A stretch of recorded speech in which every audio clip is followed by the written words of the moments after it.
Mr.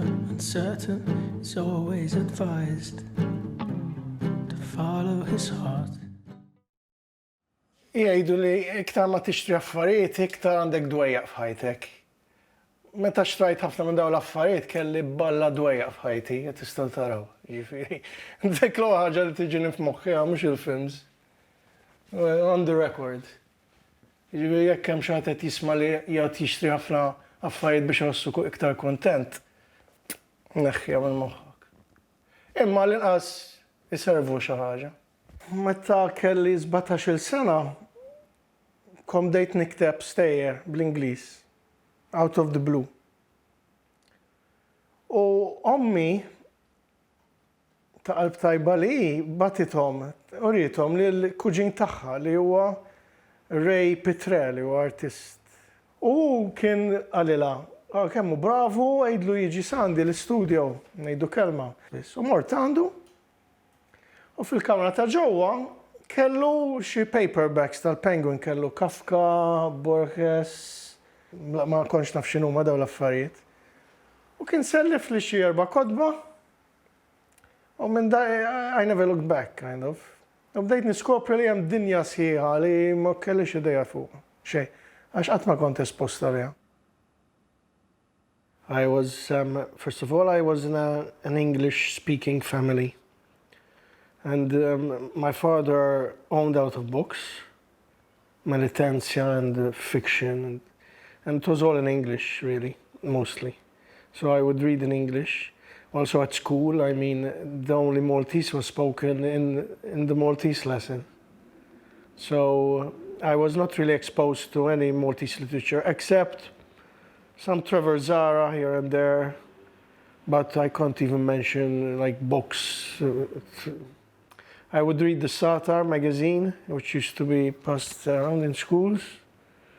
But I don't have any close affinity or nostalgia for that stuff, like I know other writers have, because it was never really a part of my life.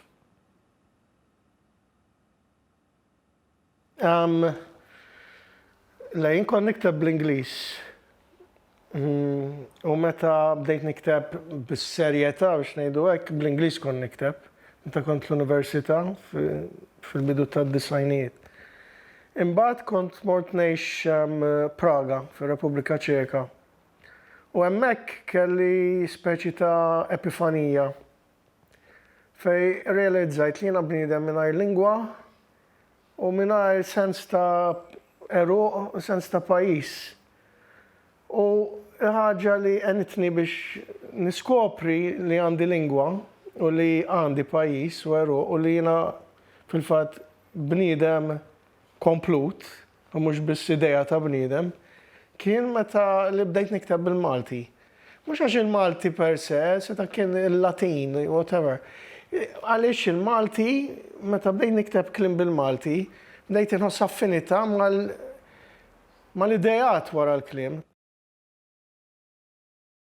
Nerġa' nappella li dan huwa għall-kbar biss u li jekk toffendu ruħkom dil-biċċa meta ngħidilkom tarawix. Għaliex kif qal anke l-awtur stess hija kidba oxxena, ma jfissirx li għax hija oxxena ma tistax tkun ukoll letterarja. Tħabbilli kollox warbejt kollox. Imma qatt ma rajt internet, għax dina diffiċli.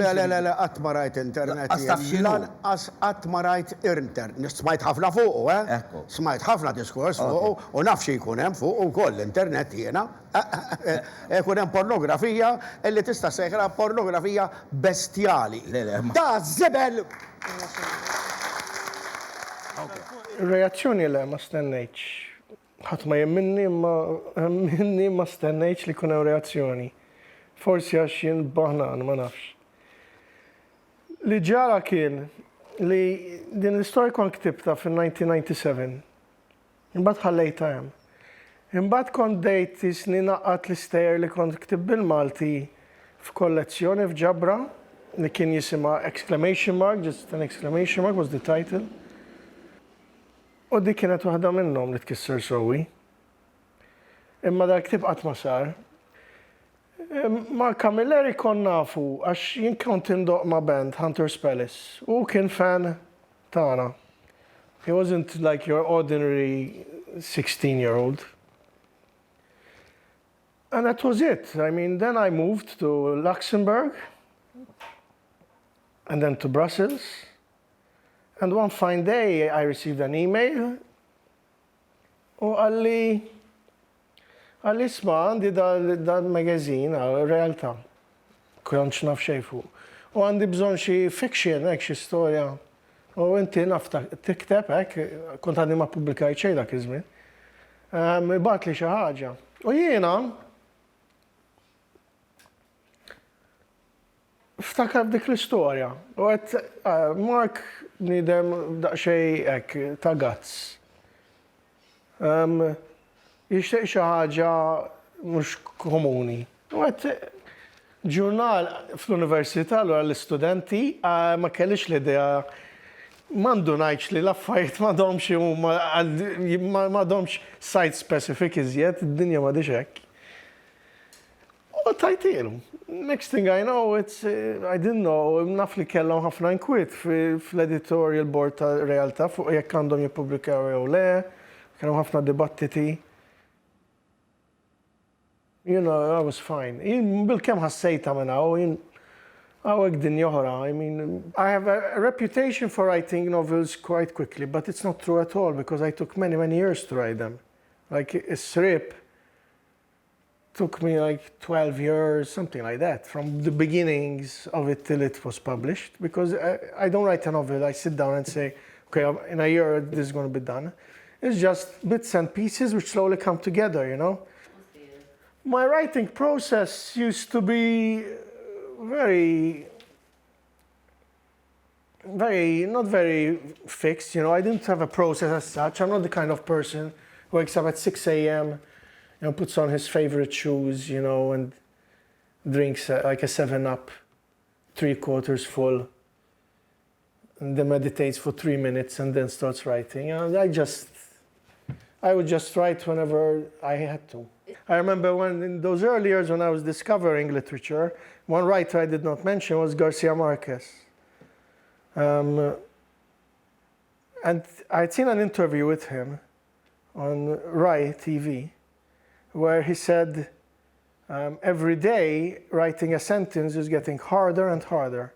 Now he must have been in his 50s back then, I guess. And I couldn't understand that. I was 17, 18, what does he mean? But now I know what he means. Because you become more self-conscious. When you're 17, you don't think much, you know, like Rimbaud said. You just do it.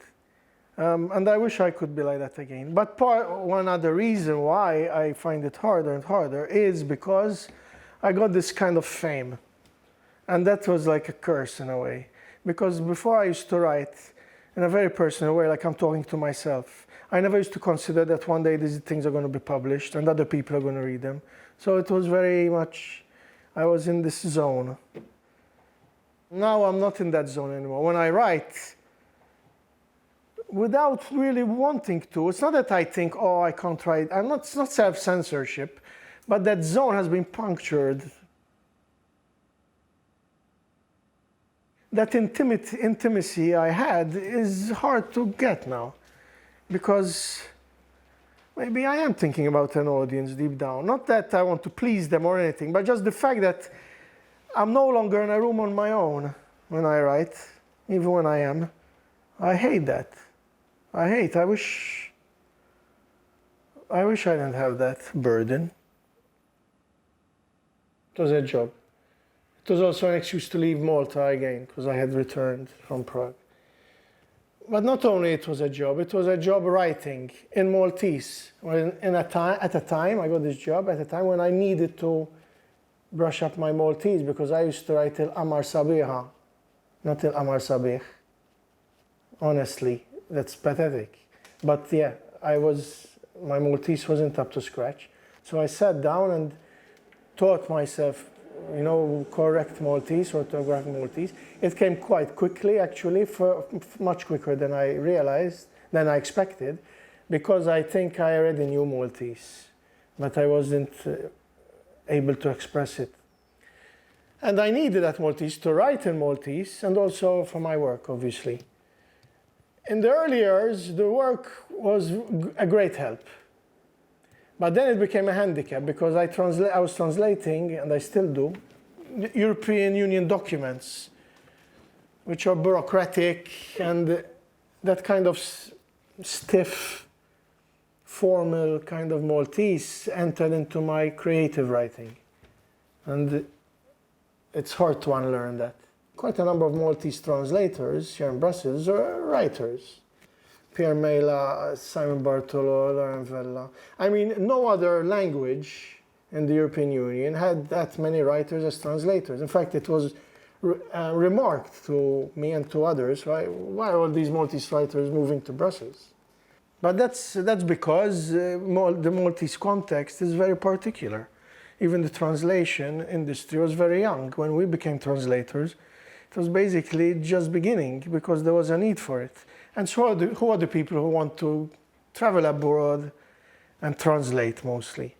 You're going to have quite a few of them who are like writers, although we are writers, but we're not really writers. I mean, a writer is someone who writes for a living, I believe. Il-Malti ma tantx jaqraw le, in ġenerali. U d-dinja digitali iktar qed tagħmilha diffiċli taqra ktieb. Imma jekk joħorġu kotba li huma li jitkellmu dwar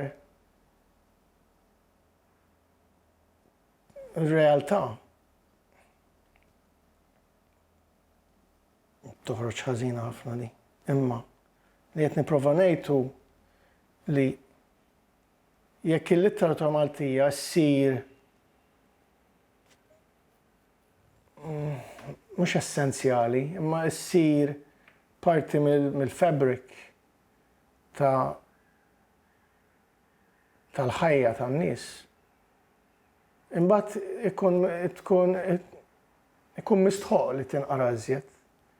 Jekk ma tkunx parti mill-fabric tal-ħajja tan-nies, mela ovvja li mhux tinqara tajjeb.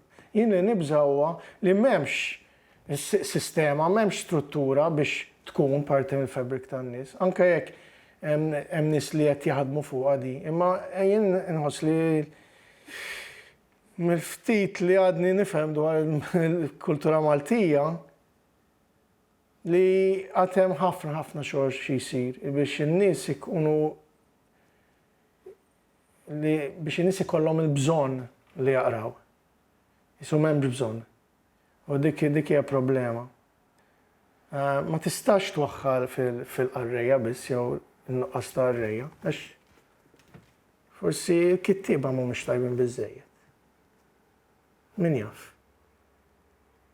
Imma dik l-istruttura li semmejt hija essenzjali u dik l-istruttura tfisser kritika tajba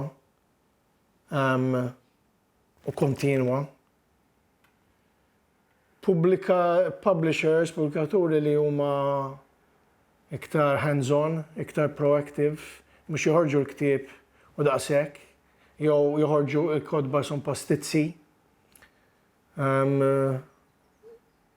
Għax kif huma bħalissa l-affarijiet jista' joħroġ xi ġenju Malta jikteb u ħajjitqies fuq l-istess livell ma' xi ħadd li qed jikteb stejjer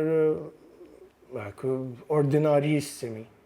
Għax m'hemmx struttura li tista' tgħid, da ħjara, let's like push him because he's really good and he can get better. Everything is kind of leveled. U dik ma tantx tgħin. Bħalissa mhux qed naqra ħafna kotba bil-Malti, allura ma nistax ngħidlek min u up and coming jew hekk. Imma nemmen li ħajkonna awturi tajbin ta' stoffa tajba fil-futur, għax inħoss li il-pajjiż l-emmixi li ħajkun hemm bżonn nies li they rise to the occasion speċi. U għandi tama li ħajkun hemm. Li jkunu ġenji ma nafx. Imma xogħol tajjeb ħajsir żgur. Diġà isir xogħol tajjeb. Perswas, mill-ftit li qrajt. Issa ma nafx, ma nistax ngħidlek għax kif qedtlek jien I'm between like careers. I don't know if I will write.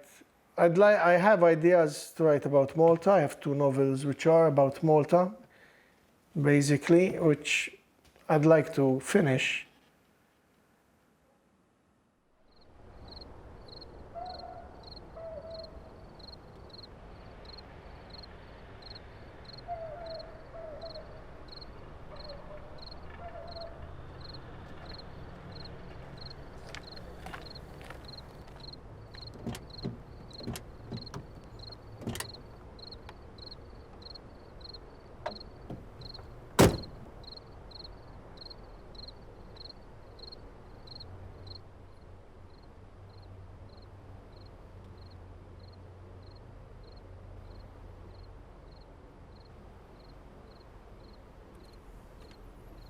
Inti l-Is-Sriep.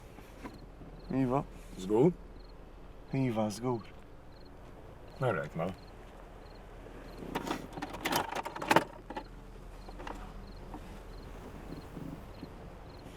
Dan tiegħek issa. Fimt? There's no turning back. Iva, naf.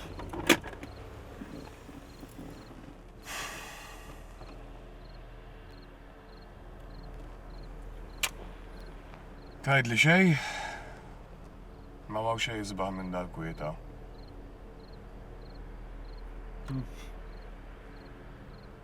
Jew m'għandek xabrit kwieten palissa? Le, naħseb. Taħsib xej, Rich. No hesitation. You are going to liberate us. You are going to liberate us from a tyrant. I know.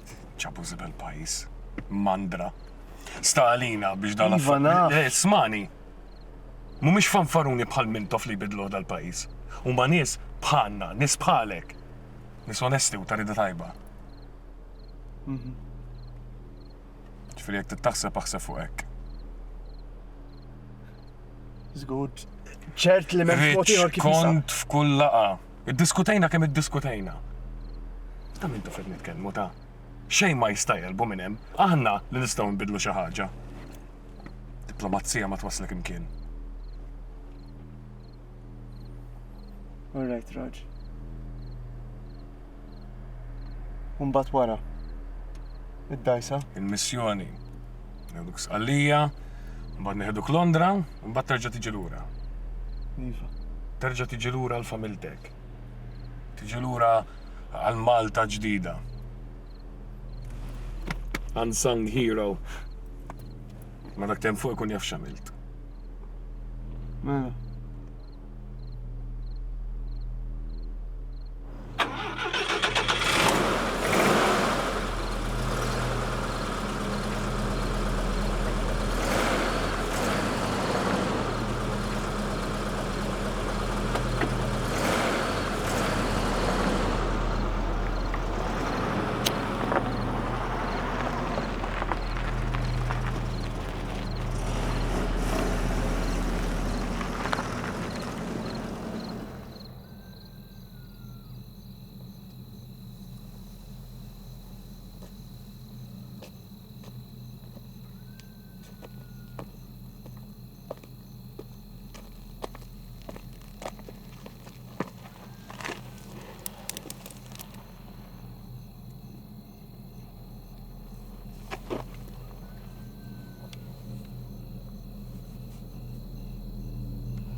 Għalikom.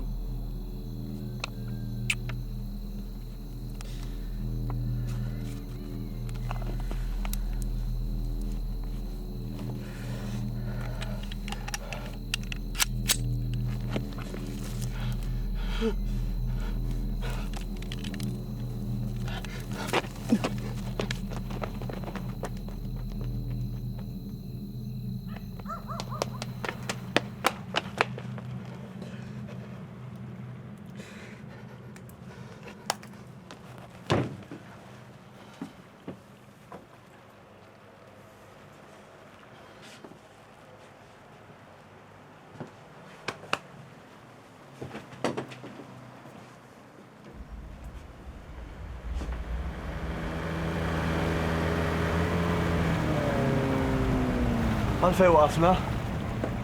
Patrol boats.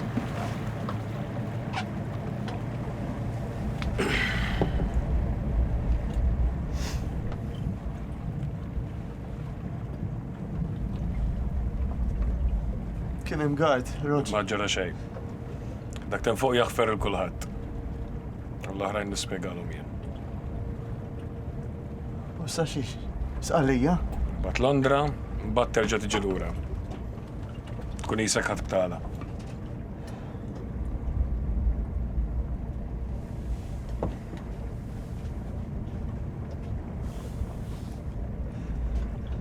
Ma stajx nieħu dak ir-riskju.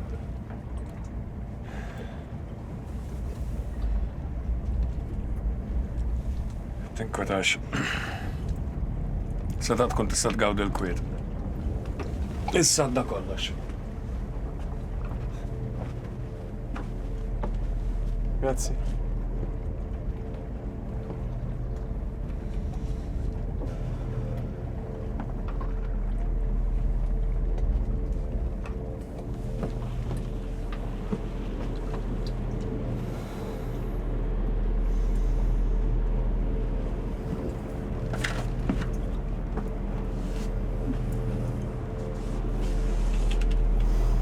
Tut li ħsieba.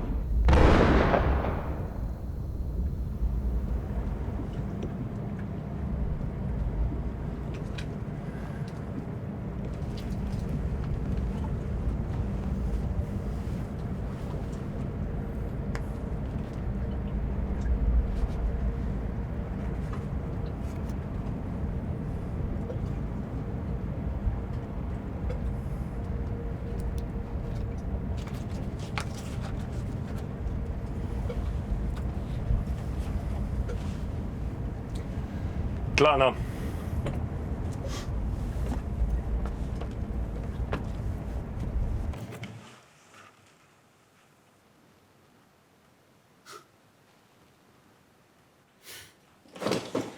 Simon!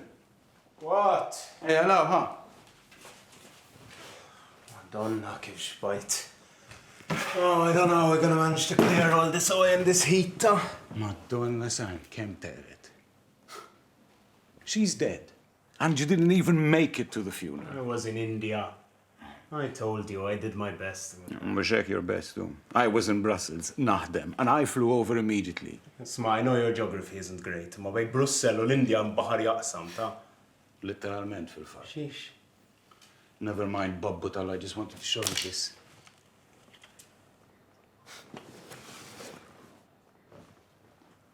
Dad's wallet. L-unika ħaġa li bat lura qabel ma sparixxa. Dik kienet fih. He abandoned us. Wejja.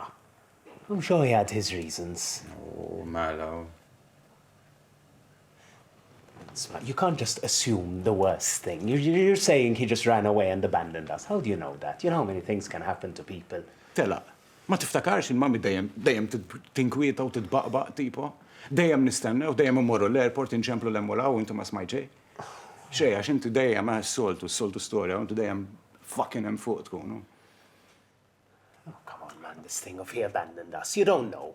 We don't know what happened. We know he went, and we know he didn't come back. Allah, he could have been in a car crash. He could have, Allah, gone off his head on drugs and ended up in fucking India, man. I don't know. For all we know, someone could have killed him and sent us his wallet because they decided they felt guilty. Ma taħseb gowa mari ġifieri. Yeah, forsi gowa mar.